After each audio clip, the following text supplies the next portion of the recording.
Thank you very much. All right, so there you go. He's giving at least explanation from his perspective in terms of what's going on about liberalization, what to do. But from his explanation, if I understand it properly, he says, I think in a week or two, all of this will be over. Does that then mean that they've got a solution to this? Well, how sustainable is that? That is the issue. In a week or 2 years, they bring in some products and all of that. I can assure you, we still come back to this point. Unless we deal with these issues fundamentally, we need to undertake the kind of reform that we need to do to liberalize the sector, to expand the scope of the private sector participation in that sector, to bring NNPC as a player, as a purely commercial entity, to compete with other players on a level playing field. Because that is the model I think can work. That is the model I think is sustainable. Even though I'm not sure that they subscribe to that, I mean, I wonder why. Well, of course, perhaps they don't want to let go. But as citizens of this country, we have to put propositions on the table on a model that is sustainable. This model is not sustainable. What did they argue that they don't want to inflict pain on Nigerians because or maybe if they liberalize, the prices will skyrocket? No, that is not correct. Look at the pains Nigeria are going through now. Can it be worse than this? And in any case, if you liberalize, you introduce a competitive framework. I said this earlier.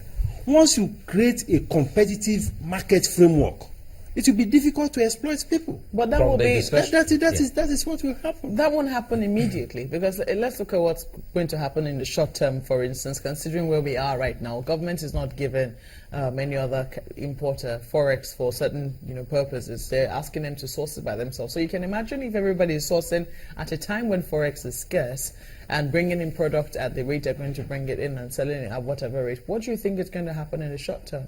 Well, in the short term, the prices, of course, will go up. But what will happen is that we have a more equitable environment. Can we afford, right now, it's only NNPC that is getting the forex. Can we afford for prices to go up right now, considering just where we are and the state of the economy and how it's affecting people's finances? The prices are already up. Go out there and find out how much people are buying the fuel. It's even in normal times. It's still going to go further up. That's what I'm saying. I mean, no, not necessarily. You don't think so? No, because if you allow a more liberal environment, the private sector will even source their own funds to be part of the process. The whole thing will not just be about the CBN. People are very innovative. We have very enterprising people in this country.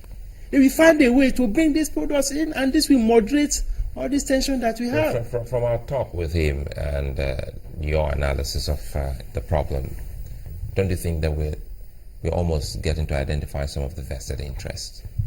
Well, I don't know, but it is clear that some people are benefiting from the status quo. Even as it stands right now? Of course. I mean, you heard him talking about subsidy. That subsidy is still there. All these structures are still there.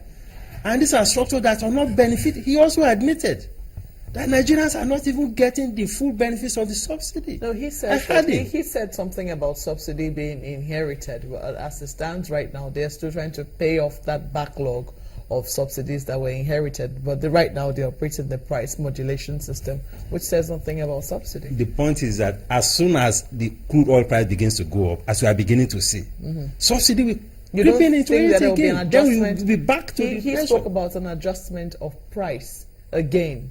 So perhaps, I don't know, it's a price modulation system, not very... Well, I don't quite even understand what they mean by this price modulation system. What is important is that they cannot meet the demand.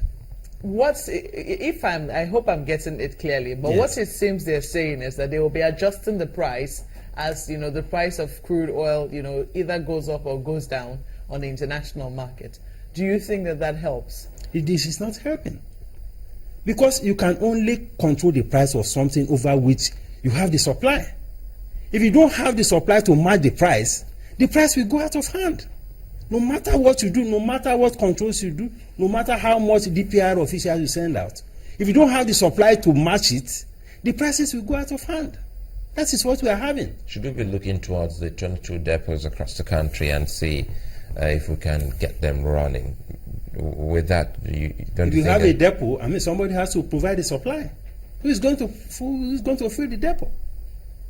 The private sector investors who are supposed to fill the depot are not given the opportunity to do so because of the policy environment.